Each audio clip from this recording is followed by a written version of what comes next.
Selamat datang di komik cerita horor. Hari ini aku akan cerita tentang kontrakan horor yang berada di kota Kediri, Jawa Timur. Berikut ini ceritanya. Ojo lali di subscribe. Misteri di balik kontrakan murah. Meski aku cari keliling kampung, bersama Randy, sumbernya tetap di kontrakan ini. Suasana kontrakan lambat laun berubah. Aku tidak paham betul. Tapi, ini aneh. Kamarku yang biasanya nyaman, sekarang jadi pengap, sering bocor, banyak tikus juga. Makanan pun jadinya tidak awet, mudah busuk. Padahal itu makanan yang baru dibeli di hari itu juga. Tembok banyak rembes, bau juga. Kadang bekas rembesannya berbentuk aneh. Contohnya di WC kamar Rina, kakak tingkatku. Bekas rembesannya ada yang membentuk tubuh orang, bisa saja kebetulan. Tapi ini tidak cuma sekali membentuk seperti itu. Suatu malam, aku dan Rina sempat mengobrol sampai malam dan tidak sengaja melihat ibu kontrakan berjalan ke kamar kosong yang selalu dikunci itu. Tadinya kami mau mengikutinya, tapi aku takut. Katanya, kalau lagi datang bulan kan lebih gampang. Kenapa-kenapa, terutama yang berhubungan dengan hal-hal mistis. Jadinya Rina sendiri yang mengintip ibu kontrakan. Sedangkan aku memutuskan diam di kamar. Tapi tiba-tiba ada ketukan pelan di plafon kamar. Kalau langkah tikus aku tahu, itu cepat. Ini pelan. Jeda 2 detikan. Begitu terus. Aku mau panggil Rina, tapi takut dia gagal mengintip ibu kontrakan. Aku tetap diam, juga malah takut.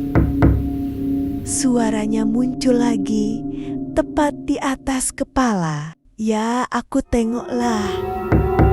Sekarang suaranya ke arah luar, dekat pintu. Dan akhirnya ketukannya pindah jadi di pintu. Wah, aku panik. Langsung teriak memanggil Rina. Rina! Rina! Rina! Rina datang. Langkahnya langsung terdengar rusuh.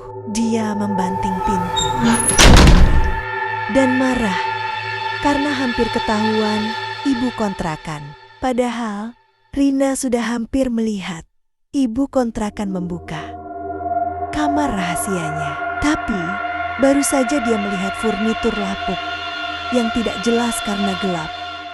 Aku malah teriak. Akhirnya, sejak malam itu, Rina lebih sering mengobrol dengan Randy, berkonspirasi soal kejahatan ibu kontrakan. Obrolan anak kontrakan yang biasanya ngalor ngidul dan akrab sempat dipenuhi dengan debat-debat.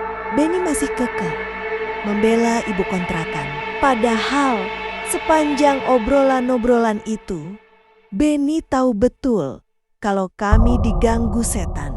Salah satu perdebatan kami bahkan sempat terjeda ketika Aryo tiba-tiba gelagapan karena melihat pocong gantung di dekat jendela. Ada pocong! Ada pocong! Aryo berteriak sambil menunjuk ke arah jendela.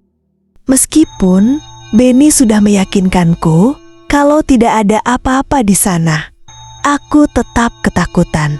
Rina akhirnya menenangkanku dan menemaniku di kamar. Dia juga ketakutan, tapi rasa penasarannya lebih tinggi dengan semua konspirasi yang dia obrolkan dengan Randy dan Denny.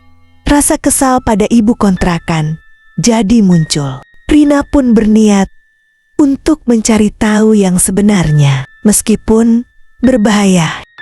Akhirnya, Rina pun mencoba masuk ke dalam kamar terlarang itu secara diam-diam dan berhasil. Betapa terkejutnya Rina setelah masuk ke dalam kamar terlarang itu. Rina melihat dengan mata kepalanya sendiri. Dia melihat pocong gantung berdiri di depannya sambil menjilati piring kotor. Tiba-tiba, para pocong itu menatap Rina sambil menjulurkan lidahnya yang penuh air liur. Melihat itu, Rina langsung berlari sekuat tenaga, meninggalkan kamar terlarang itu. Rina mendobrak pintu kamarku. Dia mandi keringat, matanya berair, dan wajahnya pucat. Aku mencoba menenangkan Rina. Lalu Rina muntah di kamar WC kamarku. Aku juga merasa kamarku tiba-tiba jadi panas. Seakan-akan masuknya Rina dibarengi juga dengan sosok-sosok yang tak kasat mata. Bahkan kipas angin dengan tenaga full tidak mempan lagi. Aku harus menahan pengap, sesak, dan bau muntahan Rina yang menusuk hidung. Keesokan harinya, aku menemui Randy. Aku menceritakan apa yang terjadi semalam pada Rina. Bagaimana cerita selanjutnya? Ikuti terus kisahnya di komik misteri dalam cerita Misteri di Balik Kontrakan Murah.